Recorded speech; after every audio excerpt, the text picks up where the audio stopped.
biggest news in town is what's happening on the Great White Way.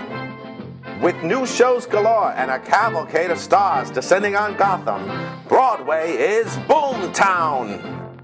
The Sharks and the Jets are ready to rumble again at Broadway's West Side Story. Starring as Anita, the Queen of the Sharks, is Karen Olivo. So, Karen, when did you first fall in love with this classic? Well, it's the first movie musical I ever saw. I was like 6 years old. And it was honestly the first time that I ever identified with a character. Which character? Sweet little Maria? Anita. I know, everyone thinks, when you're really young, you gravitate towards Maria. I gravitated towards Anita.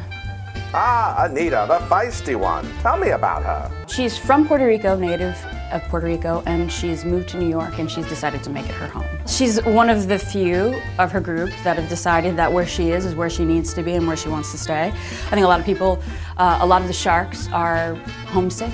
They're not accepted there, so I think a lot of them long for that place where they are the norm. And she's sort of like the spearheader. She's like, no, let's do this. We can take this on. We can make this our home, and we should, because it's much better than where we came from. And what's it like following in the footsteps of legends Cheetah Rivera and Rita Moreno? Well, I'll stop you there. I try not to think of following. So when people say, how do you feel about it? Isn't it scary?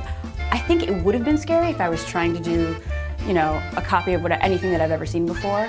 But if we're logical about it, you can't copy anything you've ever seen before. You really can't. Like, I can't be Cheetah, I can't be Rita, there's just no way. So the only way that I can succeed at this is to make it literally 100% me. And you're working with original creator Arthur Lawrence. What's he got up his sleeve? One of the biggest new things that Arthur's put into the show is the introduction of Spanish speaking and Spanish singing.